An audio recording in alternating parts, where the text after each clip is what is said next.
Hi everyone, welcome to ஷுகலஜி channel. இன்றைக்கி நம்ம லேட்டஸ்ட்டாக ரிலீஸ் ஆகக்கூடிய மகாராஜா, அதாவது நம்ம விஜய் சேதுபதி சாரோட 50th ஃபிலிமாக இருக்கக்கூடிய மகாராஜா படத்தை பற்றி தான் இன்றைக்கி ரிவ்யூ பார்க்க போகிறோம். வாங்க ஷோக்கில் போகலாம். இந்த படத்தை பொறுத்த வரைக்கும் என்ன அப்படின்னா, விஜய் சேதுபதி சாரோட 50வது படம். ஒரு கமர்ஷியலாக வந்து பண்ணியிருக்கலாம். பட் வந்து ஒரு சீரியஸாக ஒரு காமெடியாக வந்து ஒரு படம் பண்ணியிருக்கலாம். பட் இந்த மாரி ஒரு கெட்டப்ல, இந்த மாரி ஒரு படம் ஜோனர எடுத்து பண்ணதே வந்து பெரிய விஷயமா தான் எனக்கு படுது. ஆ அதுவே வந்தேன்னா ப்ளஸ் பாயிண்ட்டா விஜய் சேதுபதி சாருக்கு அமைஞ்சுச்சு. ஃபர்ஸ்ட் லுக் பார்க்கும்போதே வந்தேன்னா, பயங்கரமா இருந்துச்சு. நான் 25த் படம் சீதா காதி பார்க்கும்போது ஒரு எக்ஸைட்மெண்ட் ஆனேன். ஃபர்ஸ்ட் லுக் பார்க்கும்போது. அதுக்கப்புறம் நான் எக்ஸைட்மெண்ட் ஆன ஒரு ஃபர்ஸ்ட் லுக் என்னன்னா, விஜய் சேதுபதி சார் படத்துல மகாராஜா தான் சொல்ல முடியும். இந்த படம் வந்து எனக்கு ஃபர்ஸ்ட்லேருந்தே கொஞ்சம் ஹைப் குடுத்துட்டு தான் இருந்துச்சு. பட் கொஞ்ச நாளைக்கு முன்னாடியே ப்ரெஸ் ரிலீஸ்ல வந்து நெறைய ரிவ்யூஸ் எல்லாமே பார்த்துட்டு இருக்கும்போது, ரொம்ப வந்து பயங்கரமான ஒரு எக்ஸ்ட்ரானரி ஹைப் லெவலுக்கே போயிட்டேன்னு சொல்லலாம். ஸோ அப்படிப்பட்ட ஒரு படத்த வந்து நான் ரீசென்ட்டா படம் பார்த்தேன். அதோட ரிவ்யூ தான் இது. இந்த படத்தோட பிளாட் பார்த்தீங்க அப்படின்னா, அப்பா, பொண்ணு, அதாவது நம்ம விஜய் சேதுபதி சாரும், அவரோட பொண்ணும் வாழ்ந்துட்டுருக்காங்க. சின்ன வயசுலயே அவங்களோட அம்மா, அதாவது விஜய் சேதுபதி சாரோட மனைவி வந்துன்னா இறந்து போயிடுறாங்க. ஸோ இந்த அவங்க மனைவி இறக்கும்போது, அந்த ஒரு குப்பை தொட்டி, ஒரு இரும்புல செஞ்ச ஒரு குப்பை தொட்டி, ஆ இப்ப அந்த பொண்ணு அவரோட பொண்ண வந்து காப்பாத்துச்சு அப்படிங்கிற ஒரு காரணத்துக்காண்டி, அந்த குப்பை தொட்டிய ஒரு ஒரு ஆளாவே லக்ஷ்மிங்கிற ஒரு பேர்ல குடும்பத்தில வச்சு வந்துட்டுருக்காங்க. ஒரு நாள் அவங்களோட பொண்ணு கேம்புக்கு போறாங்க. அந்த கேம்புக்கு போன சமயத்தில அந்த குப்பை தொட்டி வந்து மிஸ் ஆயிருது. அந்த குப்பை தொட்டி எங்க போச்சு அப்படின்னு சொல்லிட்டு தேட ஆரம்பிக்கிறாரு. அதுக்கு வந்து போலீஸ் ஸ்டேஷன்ல வந்து கம்ப்ளைண்ட் பண்றாரு. ஸோ போலீஸ் ஸ்டேஷன்ல இருக்கக்கூடிய நட்ராஜ், நம்ம நட்டின்னு சொல்ற நட்ராஜ், அவர் வந்து இன்ஸ்பெக்டர வந்து கண்டுபிடிச்சு குடுக்குறாரு, ஹெல்ப் பண்றாரு. அப்போ விஜய் சேதுபதி சொல்றாரு, "இந்த மாரி நான் இவ்வளோ காசு வேணா தரேன். நீங்க வந்து இந்த குப்பை தொட்டிய வந்து கண்டுபிடிச்சு குடுங்க" அப்படின்னு சொல்லிட்டு கண்டுபிடிக்க சொல்றாரு. ஸோ இது எங்கே ட்ராவல் ஆகுது அப்படின்னு சொன்னா, ஓவராலா வந்தேன்னா, போய் போய் கடைசில வந்து நம்ம மணிகண்டன் அவர் வந்துன்னா விஜய் சேதுபதி சாரால கொல்லப்படுறாரு. ஸோ அதுக்கப்புறம் வந்தேன்னா, அவரு காணாம போறாரு அப்படின்னு சொல்லிட்டு ஒரு கம்ப்ளைண்ட் ரெஜிஸ்ட்ரேஷன் பண்ணி வருது. ஸோ அத தொட்டு வந்தேன்னா, இன்னொரு ஆள் கண்டுபிடிக்க போறாங்க. அதுக்கப்புறம் வந்து அனுராக் கஷ்யப் அவரோட போர்ஷன்ஸ் வந்து வருது. ஸோ இது எல்லாமே போயிட்டுருக்கும்போது, இது எல்லாமே ஒரு கனெக்ட் பண்ற விஷயமா ஒரு ஸ்க்ரீன் பிளேவும், ஒரு எடிட்டிங்கும் வந்துன்னா ஒரு கேம் ஒண்ணு ஆடுது.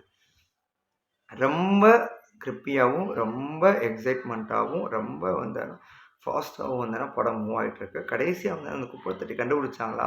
இந்த கொலை எதுக்காக நடந்துச்சு? கடைசில அது பின்னாடி என்ன இருக்கு? இது இது கடைசில எங்க தான் போய் முடியுது? அப்படிங்கிற ஒரு முடிச்ச வந்தேன்னா, ஒவ்வொன்னா அழகா வந்தேன்னா அவுத்துருக்காங்கன்னே சொல்லலாம். ஸோ அந்த அளவுக்கு வந்து நேர்த்தியான ஒரு ஸ்க்ரீன் பிளே வந்து கொண்டு வந்திருக்காங்க. பாரதி ராஜா சார் 1, 2 படத்துக்கு வந்தாலுமே 1, 2 சீனுக்கு வந்தாலுமே, அவரோட சீன்ஸ் எல்லாமே செம கிரிப்பிங்கா இருக்குன்னே சொல்லலாம். நான் இந்த படத்தோட டைரக்டர் பத்தி சொல்லணும் அப்படின்னா, குரங்கு பொம்மை அப்படின்னு சொல்லிட்டு ஒரு படம் வந்துச்சு. விதார்த் நடிச்சது. நெறைய பேர் இந்த படம் பார்க்கல. இதான் உண்ம. ஸோ நான் இந்த படம் பார்த்திருந்தேன். அப்ப ரிலீஸ் ஆன ட்ரெய்லர்லயே. அவ்ளோ அழகா இருந்துச்சு. அவ்ளோ ஒரு ஸ்க்ரீன் பிளே, ஒரு ஸ்டோரி லைன் வந்து அவ்ளோ சூப்பரா இருந்துச்சு. ஸோ அதுக்கப்புறம் அந்த மகாராஜாலயும் வந்து அவரு பண்ணியிருக்காரு. அவ்வளோ கமர்ஷியல் டைரக்டர்ஸ் வந்து நம்ம கண்ணுக்கு தெரியிறாங்க. பட் ஆர்ட் டைரக்டர்ஸ் வந்து கன்டினியூஷனா ஹிட் குடுத்தாலுமே, அவங்க நமக்கு ஏன் கண்ணுக்கு தெரிலன்னு சொல்லல. ஆ கண்ணுக்கு மறைஞ்சிடுறாங்கன்னு சொல்லலாம். எனக்கு நமக்கு வந்துனா ஒரு படம் 2 படத்துல வந்துனா, ஆஹா! இந்த டைரக்டர் வந்து சூப்பரா வருவார்றா அப்படின்னு சொல்லுவோம். ஆனா வந்து அடுத்த படத்துல வந்து, இவரு யார்ரா இந்த டைரக்டர் அப்படின்னு சொல்லிட்டு வந்து பார்க்குற மாரி ஆயிரும். ஸோ அந்த அளவுக்கு வந்துனா இருக்கக்கூடிய மிஸ் ஆகாம நம்ம பாதுகாக்கக்கூடிய ஒரு சில மெம்பர்ஸ்ல இவரு ஒருத்தவர். ஸோ ரொம்ப அழகான ஒரு பட்ஜெட்டான ஒரு எல்லாத்துக்கும் புரியிறமான ஒரு படமா வந்து மகாராஜா வந்து அமைஞ்சிருக்கு. படம் சூப்பரா இருக்குங்க. விஜய் சேதுபதி சாரோட ஆக்டிங் இருக்கு. நேர்த்தியான ஒரு ஆக்டிங் நெறைய படத்துல மிஸ் ஆச்சு. இந்த படத்துல வந்துன்னா வாழ்ந்திருக்காருன்னு சொல்லலாம். அந்த கெட்டப்ப வந்து எடுத்து நிற்கிறதே பெரிய விஷயம். தங்கல்ல வந்து நம்ம அமீர் கான் சார் வந்துன்னா அந்த மாரி ஒரு கெட்டப் போட்டிருப்பாரு. மொட்டை அடிச்சு ஒரு மாரி தொப்பையெல்லாம் வச்சு ஒரு மாரி குண்டா ஒரு மாரி விகாரமா வந்துன்னா ஒரு போட்டிருப்பாரு.